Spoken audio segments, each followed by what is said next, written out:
ఓ పొరడా నీళ్లు ఎక్కువ పారబోయకరా అని ఒకళ్ళు, బుజ్జి ఎలా తానం చేయకుంటే ఏమైతి అని ఇంకొకళ్ళు, నీళ్ళే లేవు గిన్నెలలో వండుడు అవసరమా బయటికించి తెచ్చుకుందాం అని పక్కింటోళ్ళు, ఏహే ఇడిచిన బట్టలు కాదు మాసిన బట్టలైనా వేసుకోవాలి అని ఎదురింటోళ్ళు. గిట్ల దేశ రాజధాని ఢిల్లీలా ఇప్పుడు గివ్వే ముచ్చట్లు వినబడుతున్నాయి. తాగేతానికి నీళ్ళ సుక్కలేక తన్లాడుతుర్రు అక్కడి పబ్లిక్. ట్యాంకర్ ఎప్పుడు వస్తుందా, బిందెడు నీళ్లు ఎప్పుడు పట్టుకుందామా అన్నట్లు ఎదురు చూస్తుంది ఢిల్లీ పట్నం. తాగేతానికి నీళ్ల సుక్క లేక దినం అరిగోసలు పడుతుర్రు అక్కడి జనం. నీళ్ల కోసం గల్లీల పొంట పెద్ద జగడాలే అవుతున్నాయి. నేను ముందొచ్చినా అనంటే నేను ముందొచ్చినా అని కయ్యాలు మోపైతున్నాయి. లేక లేక దొరికినగా ఒక్క బొట్టు కూడా బంగారం లెక్క పట్టుకపోతుర్రు జనాలు. హర్యానా కెంచి వచ్చే నీళ్లు దబ్బిన రాక అరిగోసలు పడే కథ అవుతుందట. దీంతోని ఢిల్లీ సర్కార్ అలర్ట్ అయ్యింది.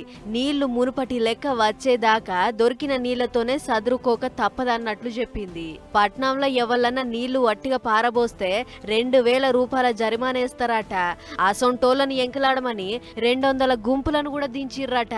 దినాం నీళ్ల గోస ఇగింత ఎక్కువ అవుతుండేటాళ్లకు ఢిల్లీ సర్కార్ ఎమ్మటే కదిలింది.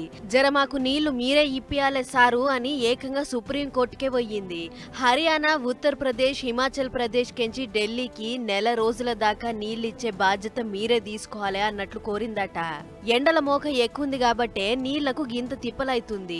దేశ రాజధాని గింత తిప్పల పడుతుంటే చూసుకుంటే ఎట్లా ఊకుంటారు, జర మా దిక్కు చూడాలే అన్నట్లు పిటిషన్లు రాసుకొచ్చిందట. ఇగటు గిదే ముచ్చట మీద ఢిల్లీ ముఖ్యమంత్రి కేజ్రీవాల్ సార్ మాట్లాడిండు. సెంటర్ ఓళ్ళే జర్రంతా మా తిప్పలు పట్టించుకొని నీళ్ళిప్పిచ్చే ఇగ్రం చెయ్యాలే అన్నట్లు మాట్లాడుకొచ్చిండు. ఏదేమన్నా గాని నీళ్ల కోసం అయితే ఇప్పుడు ఢిల్లీకి హర్యానాకి నడుమ పెద్ద లడాయే నడుస్తుందట. మరి ఈ నీళ్ల తిప్పల నుంచి ఢిల్లీ ఎట్లా బయటపడుతుందో ఏమో ముంగట చూడాలే.